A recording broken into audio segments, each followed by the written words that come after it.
জমাট শহরের বিভিন্ন জায়গায় গাড়ির গতি স্লোত, ধীরে ধীরে গাড়ি যাচ্ছে, জ্যামে আটকে পড়ছে। ঠিক সেই সময় পুলিশ কমিশনারের গাড়ি যখন পুলিশ কমিশনার কনভয় যখন তিনি যাচ্ছেন, সে সময় অল্পের জন্য বেঁচে গেলেন। বড়সড় দুর্ঘটনা ঘটতে পারত। দেখবেন ক্লোজ সার্কিট ক্যামেরার ফুটেজে দেখা যাচ্ছে। এই দেখুন, এটা আর্মি ট্রাক, এখানে কোনো রাইট টার্ন নেই, অথচ সেনার এই গাড়ি এখান থেকে রাইট টার্ন নিতে যাচ্ছিল।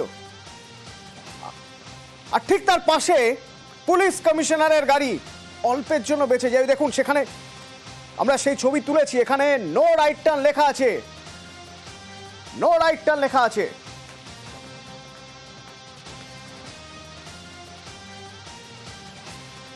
দেখুন, এখান থেকে যখন এই গাড়ি যাচ্ছে, এখান থেকে নো রাইট টার্ন লেখা আছে, এখান থেকে ডান দিকে যাওয়া যায় না, যেতে গেলে সোজা যেতে হবে, এখান দিয়ে যাওয়ার কোনো উপায় নেই। যদি যেতে হতো তাহলে এই রাস্তা দিয়ে গিয়ে এখান থেকে ডান দিকে যেতে হতো, কিন্তু আর্মি ট্রাক এই রাস্তা না ধরে এই রাস্তা ধরেছিল। দেখুন, এখানে না এসে এই রাস্তা লেখা আছে স্পষ্ট, এখান থেকে ডান দিকে টার্ন নেওয়া যায় না, যেতে গেলে সোজা যেতে হবে। এখান থেকে ডান দিকে টার্ন নিতে যাচ্ছে, এখানে তখন পুলিশ কমিশনারের গাড়ি অল্পের জন্য গাড়ি একটু ডান দিকে বেঁকিয়ে নিয়ে সোজা চলে যায়, একটুর জন্য বেঁচে যায়। বড়সড় বিপদ ঘটতে পারত। কিভাবে ঘটলো এই ঘটনা? অমিত রয়েছে আমার সঙ্গে সরাসরি। অমিত, এটা তো রেগুলার রুট, পুলিশ কমিশনার যদি এখান দিয়ে যান, বা এই যে যারা কলকাতায় গাড়ি চালান, সেনার গাড়ি হোক বা যে কোনো গাড়ি, ওখানে যে রাইট টার্ন নেওয়া যায় না তারা জানেন। কিভাবে ঘটলো আজ এই ঘটনা?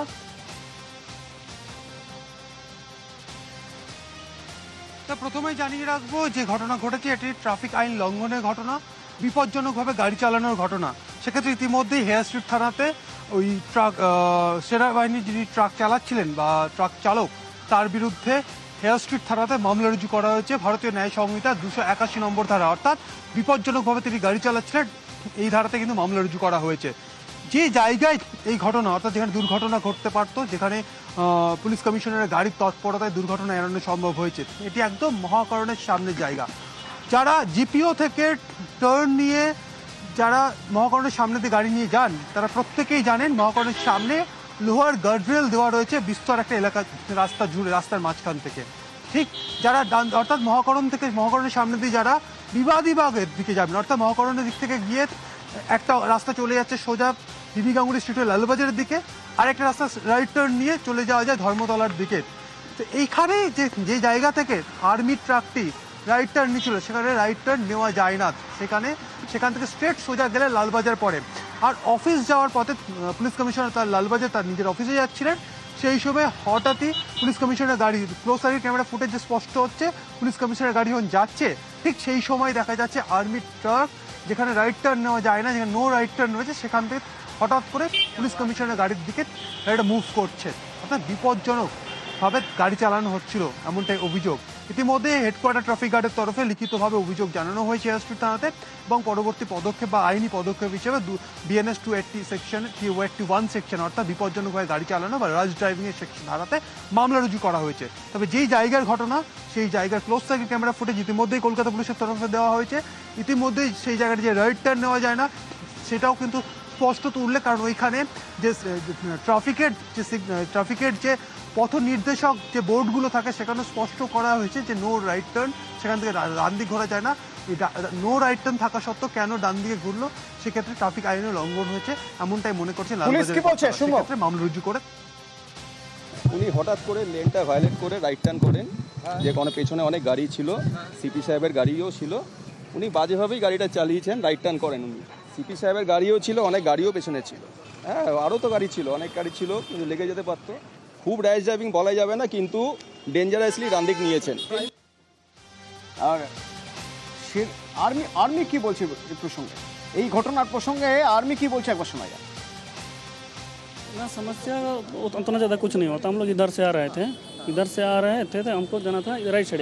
इधर तो अभी आने वाला खाली गाड़ी है, उधर तो नहीं जा सकते। हमको गाड़ी इधर लेके आगे उधर लेफ्ट को पार करना था। एक्चुअली मेरे को उतरना था, लेकिन यहाँ भी पार्किंग, यहाँ उतरने लगे तो गाड़ी बड़ा है, तो इसीलिए मैं बोला कि चलो क्रॉस करके पार होंगे। तो उसी टाइम जस्ट कमिश्नर साहब का गाड़ी गुजर रहा था। बस वही है, थोड़ा जैसे मोड़ रहे थे वैसे गुजर रहा था, फिर गाड़ी क्रॉस कर गया कमिश्नर साहब का, फिर हम लोग बाद नहीं टक्कर उक्कर कुछ नहीं लगा। যেটা হয়েছে সেটা বড় সড়ো দুর্ঘটনা ঘটতে পারত। ক্লোজ সার্কিট ক্যামেরার ফুটেজে স্পষ্ট দেখা যাচ্ছে যে যদি গাড়িটা আরেকটু বেশি ডান দিকে টার্ন নিত তাহলে হয়তো বড় বিপদ হয়ে যেতে পারত। কোনো রকমের পাশ কাটিয়ে পুলিশ কমিশনারের গাড়ি চলে যায়, কিন্তু রাজনীতি আছে রাজনীতির জায়গাতেই। পশ্চিমবঙ্গ পুলিশের থেকে বিপজ্জনক পশ্চিমবঙ্গবাসীর জন্য এই মুহূর্তে কিছু নেই। আমি তো অন্ততপক্ষে রাস্তাঘাটে চলাচল করার সময় কোনো সময় দেখিনি যে আর্মির গাড়ি বিপজ্জনক সীমার উপরে যাচ্ছে, যা সম্ভবই না ওই গাড়ির পক্ষে। আমি কলকাতা পুলিশের সিপি, তাকে জিজ্ঞেস করতে চাই যে অভিষেক বন্দ্যোপাধ্যায়ের গাড়িটা কত স্পিডে চলে। আর্মি গাড়ি বলে ট্রাফিক আইন মানবে না, সিগন্যাল না দিয়ে ডান দিকে হঠাৎ ঢুকে যাবে, এসব কি মামার বাড়ির আবদার? যেহেতু কেন্দ্রে বিজেপি সরকার, উনি নিজেকেও মন্ত্রী মনে করে ভাবছেন যে আর্মির মুখপাত্রও আমি। যে দেশের যে নিয়ম সেই ট্রাফিক আইনে মামলা হয়েছে এবং আর্মিকে সেই মামলা ফেস করতে হবে। কাউন্সিলর, জনপ্রতিনিধি, জনসাধারণ যাদের উপর ভরসা করেন, জনসাধারণের কাজ যারা করেন, যে কোনো সুবিধা অসুবিধায় যাদের পাশে দাঁড়ানোর দরকার, সোশ্যাল মিডিয়ায় দেখা যাচ্ছে তিনি কান ধরে উঠবোস করছেন। আর কি বলছেন শুনি। আমাদের পূর্ব মেদিনীপুর আমরা যেই কানে ধরে উঠবোস করলাম, আমাদের পূর্ব মেদিনীপুর জেলা যে সকল নেতৃত্ব টাকা নেওয়ার পরও মুখ খুলছে না এবং শুভেন্দুবাবু যে বড় বড় ভাষণ দিচ্ছে, তার একমাত্র কারণ আমাদের কিছু নেতৃত্ব তারা মুখ না খোলা। তাদের হয়ে মানুষের কাছে আমি কানে ধরে উঠবোস করছি। আমরা তৃণমূল কাউন্সিলর পার্থসারথী মাইতি, তমলুক পুরসভার 10 নম্বর ওয়ার্ড। খুব স্পষ্ট শোনা যাচ্ছে না তার অডিও, তো তিনি কি বলতে চাইছেন, কেন কান ধরে উঠবোস করছেন শোনা যাক। সুজিত ভৌমিক রয়েছেন আমার সঙ্গে ফোনে। সুজিত, বক্তব্য তিনি বেশি করে বলছেন নিয়োগ দুর্নীতি নিয়ে, শাসক দল বা সরকারের বিরুদ্ধে। সেই বিরোধী দলনেতার জেলা, সেখানে কিন্তু তার বক্তব্য যে বিরোধী দলনেতার বিরুদ্ধেও অনেক অভিযোগ রয়েছে এবং সেই অভিযোগের কথা যারা বলবেন জানেন তাদের মধ্যে অনেকেই তৃণমূলেই রয়েছেন, কিন্তু তাদের মন প্রাণ পড়ে রয়েছে, যোগাযোগ রয়েছে শুভেন্দু অধিকারীর সঙ্গে, তাই তারা মুখে কুলু বেঁধেছে। কেন কুলু বাড়বে? কল্যাণ ব্যানার্জি যদি বলতে পারেন তাহলে কেন এখানে যারা তৃণমূল নেতারা শুভেন্দু অধিকারীর দুর্নীতি জানেন, যেটা দাবি করছেন পার্থবাবু, যে সেটা নিয়েও সরব হচ্ছেন না। একথা বলে তিনি নিজের বিরক্তি, হতাশা সেটা কান ধরে উঠবোস করে ক্ষমা চেয়ে নিয়ে বলছেন। তিনি বলছেন যে দলকে বলেও হচ্ছে না, তাই আমি সোশ্যাল মিডিয়ায় কান ধরে উঠবোস করছি। অথচ তিনি বলছেন যে আমার এটা ব্যর্থতা, যে কাউকে এদেরকে বলানো যাচ্ছে না, যে না জেলার নেতৃত্ব শুনছেন, না যারা এটা জানেন তারা শুনছেন, তারা সরব হচ্ছেন। কেন শুভেন্দু অধিকারী যখন এত বড় বড় অভিযোগ করছেন, তার যত কিছু জানা আছে যাদের, যারা শুভেন্দু ঘনিষ্ঠ ছিলেন, তৃণমূলে থেকে গেছেন, তারা কি এখনো শুভেন্দু অধিকারীর সঙ্গে যোগাযোগ রেখেছেন বলে তিনি দাবি করে এমন এই ঘটনা ঘটালেন, যে ঘটনা নিয়ে রীতিমতো হইচই এবং নন্দীগ্রামের জেলা, বিরোধী দলনেতার জেলা বলা যায় যে পূর্ব মেদিনীপুর শুধু নয়, রাজ্য রাজনীতিতে হইচই পড়ে গেছে এই ভিডিও দেখার পর। যে ভাইরাল ভিডিওতে দেখা যাচ্ছে, তুমি ঠিকই বলেছো অতনু, যে একজন কাউন্সিলর, তার শুধু কাউন্সিলর পরিচয় নয়, তার কিন্তু রাজ্য যুব সহ সভাপতি আছেন তিনি রানী। এবং তিনি যে সোশ্যাল মিডিয়ায় তিনি ক্ষমা চাইছেন, তার বক্তব্য শুনবো। সুজিত ধন্যবাদ, তার বক্তব্য শুনবো। তবে তার এই বক্তব্যের প্রেক্ষিতে বা সোশ্যাল মিডিয়ায় তার এই বক্তব্যের প্রেক্ষিতে, ভাইরাল ভিডিওর প্রেক্ষিতে বিজেপি কি বলছে আর তৃণমূল কি বলছে আগে শোনাবো আপনাদের। পূর্ব মেদিনীপুরে যা দুর্নীতি হয়েছে সেটা হচ্ছে শুভেন্দু অধিকারী করেছে। আমরা দেখতে পেয়েছি যে লিস্ট বেরিয়েছে, সেখানে দেখা যাবে পূর্ব মেদিনীপুরের মানুষজন আছে। আমাদের অনেক নেতৃত্ব সেই সময় শুভেন্দুবাবুর সাথে যোগাযোগ ছিল এবং প্রত্যক্ষ যোগাযোগ ছিল এবং তারা অনেকেই দুর্নীতিতে লিপ্ত। একবারে সবাই চুপচাপ, যেখানে বিজেপির লোকরাও ধরা পড়ছে দেখা যাচ্ছে, তারাও যেমন চুপচাপ। আমাদের তৃণমূল কংগ্রেসের যখন শুভেন্দু অধিকারী সে জোর গলায় ভাষণ দিচ্ছেন যে একজনের আমার নাম পাওয়া যাবে না, সেখানে কেন আমাদের তৃণমূল কংগ্রেসের নেতৃত্বরা মুখ খুলছেন না?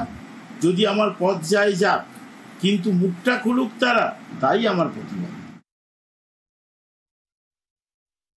যেখানে ওনার দলের নেতৃত্বটাই ওনার কথাকে গুরুত্ব দেয় না, প্রায়োরিটি দেয় না, তো সেখানে সেই পাগলে কি না বলে ছাগলে কি না খায়ের মতন উনি সোশ্যাল মিডিয়া এখন হয়েছে, উনি বসতেই পারেন, যা পারে বলতেই পারেন, বাট ওনাকে আগে বুঝতে হবে ওনার যদি কথার মধ্যে কোনো সত্যতা থাকতো সেটা আগে নিজের দলের লোককেই কনভিন্স করান, তারপরে উনি আসবেন বিরোধীদের সঙ্গে লড়তে, তারপরে উনি আসবেন শুভেন্দু অধিকারীর এগেনস্টে বলতে। শুভেন্দু অধিকারীর দুর্নীতির সঙ্গে যুক্ত তৃণমূল কংগ্রেসের নেতৃত্বরা যেখানে যারা বলার সুযোগ পাচ্ছেন বলছেন।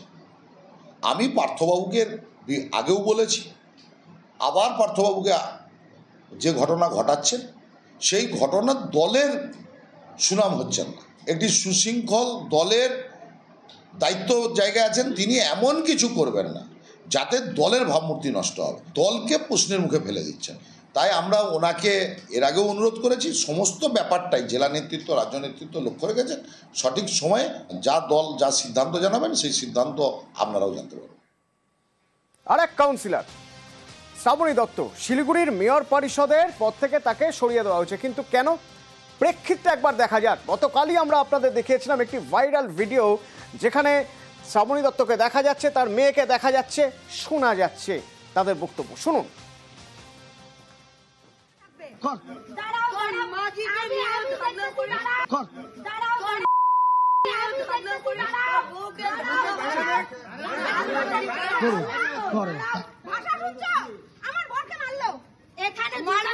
কেন দোকান খোলাবে?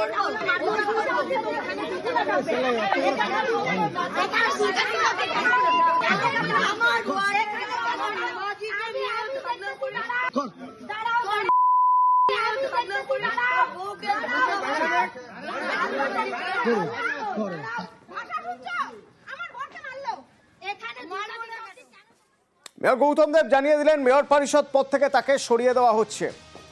পার্থপ্রতিম রয়েছেন আমার সঙ্গে। পার্থপ্রতিম, এই ঘটনা দুদিন আগের রাতের ঘটনা, সেই ঘটনার কারণ জানতে চাওয়া হয়েছে, নাকি আগে ভাগেই দলের ভাবমূর্তি নষ্ট হতে পারে, ভাইরাল হয়ে যাচ্ছে ভিডিও, সেই জন্য তাকে সরিয়ে দেওয়া হলো?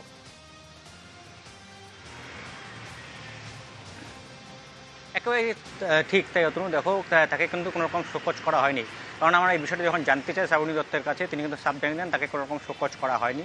আজই তাকে টেলিফোন করে প্রথমে জানিয়ে দেওয়া হয় এবং পরবর্তীতে তাকে লিখিতভাবে তার কাছে নোটিশ ধরিয়ে দেওয়া হয় যে তার পদ থেকে তাকে সরিয়ে দেওয়া হয়েছে। অর্থাৎ তিনি যে 3টি বিভাগের মেয়র পরিষদ ছিলেন শিলিগুড়ি পৌরসভার, সেই 3টি পদ থেকে তাকে সরিয়ে দেওয়া হয়েছে এবং সেই 3টি পদ আপাতত সামলাবেন মেয়র নিজেই। কেন এমন ঘটনা ঘটলো? স্বাভাবিকভাবেই তুই যে প্রসঙ্গটি বলছিস যে অস্বস্তি কিন্তু বাড়ছিল শাসক দলের অন্দরে, কেননা এইভাবে যে ভিডিও ভাইরাল হচ্ছে একজন কাউন্সিলর মেয়র পরিষদ সদস্য এবং তার মেয়ের, এবং যেভাবে তাদের এই দাদাগিরির ছবি যেভাবে ভাইরাল হয়েছে, তাতে দলের ভাবমূর্তি তো অবশ্যই নষ্ট হচ্ছিল এবং তার পাশাপাশি দলও কিন্তু একটা বড় সড় অস্বস্তিতে পড়ে গেছিল। তার থেকে কিন্তু রাতারাতি অস্বস্তি ঝেড়ে ফেলতে তাকে মেয়র পরিষদের পদ থেকে সরিয়ে দেওয়া হলো। ধন্যবাদ পার্থপ্রতিম। মেয়র পরিষদের পদ থেকে সরিয়ে দেওয়া হলো শ্রাবণী দত্তকে। মেয়র গৌতম দেব কি জানালেন? পুর নিগমের মেয়র পরিষদ থেকে শ্রীমতী শ্রাবণী দত্তকে অব্যাহতি দেওয়া হয়েছে। যে কদিন এমআইসি কেউ মনোনীত হবে ততদিন পর্যন্ত এই ডিপার্টমেন্টটা মেয়রের কাছে থাকবে। Mid day meal, child and mother care and bus and day, এই 3টে ডিপার্টমেন্ট ছিল। দলের নির্দেশে আমাদের সিদ্ধান্ত এটা নিয়ে আমরা আজকে নোটিফিকেশনটা ইস্যু করেছি। পদ থেকে তাকে সরানোর পর শ্রাবণী দত্ত কি বলছেন শোনা যাক। কনফারেন্সের আগেই ফোন এসেছিল এবং যেটা দলের শীর্ষ নেতৃত্বের আদেশ সেটা শিরোধার্য। গতকালও আমি প্রেস কনফারেন্স করে একটাই কথা বলেছিলাম যে এটা পুরোটা খতিয়ে দেখতে, একটা অনৈতিক অনেক কার্যকলাপ আমার ওয়ার্ডে হয়ে যাচ্ছে, যেটার বিরোধিতা করাতেই এই ঘটনাটা ঘটেছে। দলই আমাকে বলেছিল যে কোনো এফআইআর না করতে, তার জন্য আমি করিনি। যেসব এলিগেশন আনা হয়েছে আমার বিরুদ্ধে সেগুলো উল্টোটা হয়েছিল, কারণ ওখানে আমার তরফ থেকে ভিডিও করার মতন কেউ ছিল না। আমি এটার বিচার চেয়েছিলাম, খতিয়ে দেখার। এখন যেরকম কাউন্সিলর আছি কাজ করব। অযোগ্যদের পরীক্ষায় বসার অনুমতি দিল না হাইকোর্ট। তাদের যে আবেদন, সে আবেদন খারিজ করে দিয়ে বিচারপতির মন্তব্য, এনাফ ইজ এনাফ। অর্ণব রয়েছে আমার সঙ্গে ফোনে। অর্ণব, এই মন্তব্য রীতিমতো রেগে গিয়ে ক্ষুব্ধ হয়ে এই মন্তব্য করছেন কেউ, বোঝাই যাচ্ছে, কিন্তু কারণ কি? দেখো, বিচারপতি সৌগত ভট্টাচার্য তিনি মামলা খারিজ করেছেন এবং একই সঙ্গে মামলা খারিজ করতে গিয়ে বেশ কিছু পর্যবেক্ষণ রেখেছেন। দুটো গুরুত্বপূর্ণ পর্যবেক্ষণ: সুপ্রিম কোর্ট 3রা এপ্রিল এসএসসি 26,000 চাকরি বাতিল করে এবং নতুন করে পরীক্ষার নির্দেশ দেয়, এবং সেই নির্দেশের পর মধ্যশিক্ষা পর্ষদের আবেদনের প্রেক্ষিতে এই মুহূর্তে রাজ্য জুড়ে স্কুলগুলো যাতে শিক্ষক সংকট না হয়, রাজ্যের যে আবেদন ছিল সেই আবেদনটাকে মেনে নিয়ে সুপ্রিম কোর্ট নতুন একটি আদেশ দেয়। তাতে 15,403 জন শিক্ষক শিক্ষিকা যারা 31শে ডিসেম্বর পর্যন্ত শিক্ষকতার কাজ করে যাচ্ছে, সেই তালিকায় এই অযোগ্যরা, যাদের নাম কয়েকদিন আগে শনিবার দিন প্রকাশ করেছে এসএসসি দাগি হিসেবে, এখানে তারা ছিল না। অর্থাৎ এই চিহ্নিত দাগি 1806-এর মধ্যে যারা রয়েছেন, যাদের ভুলবশত অ্যাডমিট কার্ড দিয়েছিল এসএসসি, যা পরে বাতিল করেছে, এই অংশের অযোগ্য শিক্ষকরা কিন্তু এতদিন চুপ ছিলেন, প্রায় 4 মাস তারা চুপ ছিলেন। এখন এই 7 তারিখ সামনে পরীক্ষা হবে, এখন বলছে আমরা অযোগ্য নি যোগ্য, আমাদের কথা বিবেচনা করুন। হাইকোর্টের ডিভিশন বেঞ্চের অমুক পর্যবেক্ষণটা তাদের ফেভারে রয়েছে। বিচারপতি সৌগত ভট্টাচার্য বলেন, পরীক্ষা শুরু হতে চলেছে, এই অবস্থায় এসে তোমরা বলছো এতদিন বন্ধ থাকার পর তোমরা যোগ্য। এটার সবকিছু সহ্যের একটা সীমা আছে এবং এনাফ ইজ এনাফ। এই অবস্থায় সুপ্রিম কোর্ট গত সপ্তাহে পরপর 2 দিন যে নির্দেশ দিয়েছে, সুপ্রিম কোর্টের ডেডলাইন মেনে এসএসসি দাগিদের তালিকা প্রকাশ করেছে। কাজেই পুরো বিষয়টা এই মুহূর্তে সুপ্রিম কোর্টের নজরদারির মধ্যে রয়েছে। কাজেই এইরকম অবস্থায় পুরো বিষয়টা যদি সুপ্রিম কোর্ট, দেশের শীর্ষ আদালত, দেখছে হাইকোর্টের একক বেঞ্চ এই মামলায় হস্তক্ষেপ করবে না। যে তাগিদ। ধন্যবাদ অর্ণব।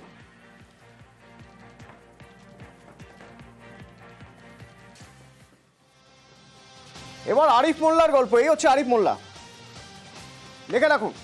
আরিফ মোল্লার বাড়িতে বউ রয়েছে, আরিফ মোল্লার বাড়িতে মেয়ে রয়েছে। তো আরিফ মোল্লা নিখোঁজ। আরিফ মোল্লা আসলে পালিয়েছে। প্রতিবেশী এক বাড়ির বড় বউ, ছোট বউ, 2 বউকে নিয়েই আরিফ মোল্লা পালিয়েছে। শুনবেন আরিফ মোল্লার গল্প? তাহলে শুনুন। অনিরুদ্ধ রয়েছে আমার সঙ্গে। অনিরুদ্ধ, আরিফ মোল্লা একই বাড়ির 2 বউকে নিয়ে পালিয়েছে, এবং এই প্রথম নয়, এর আগেও নাকি এরকম কীর্তি সে বেশ কয়েকবার করেছে। কখনো বড় বউকে নিয়ে, কখনো ছোট বউকে নিয়ে পালিয়েছে। এবারের এই কীর্তি ঘটালো কিভাবে?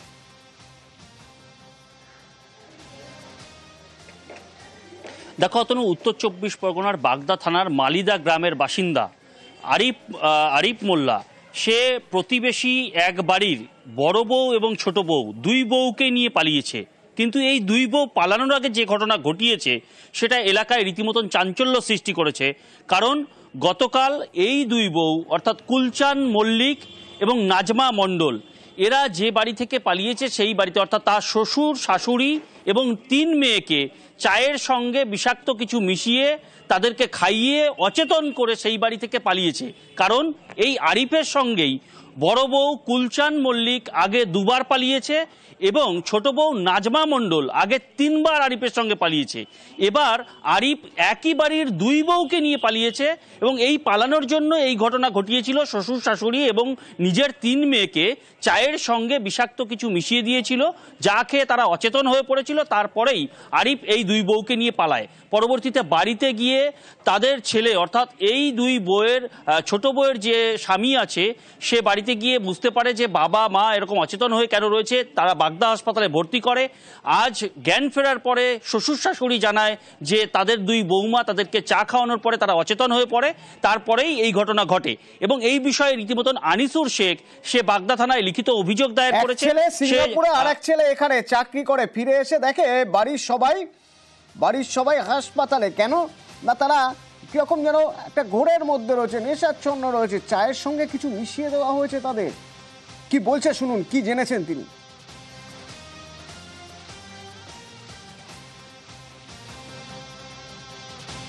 গ্যারেজে কাজ করছিলাম, গ্যারেজে কাজ করে বাড়ি ফেরার পরে দেখি মা বাবা বাচ্চা সবাই সেন্স হারিয়ে মানে অজ্ঞান হয়ে শুয়ে আছে। সন্ধ্যে 7:30 পৌনে 8টার সময়। তারপরে আমি ঘরেতে যেয়ে দেখি না বৌদি আছে, বউ আছে, কেউ নেই ঘরেতে। আমার একটা ছোট বাচ্চাও, সেটাও সেও নেই। আর শুদ্ধ না পেয়ে আমি বাগদা হসপিটালে ভর্তি করি। জিজ্ঞাসাবাদ করার পরে মা বাবা বললো যে আরিফ এসেছিল, আসলে ও কিছু একটা দিয়েছিল ওদের কাছে, দিয়ে তারপরে ও চাটা বানানোর পরে খাওয়ার পরে আমাদের কোনো আর হুঁশ জ্ঞান নেই।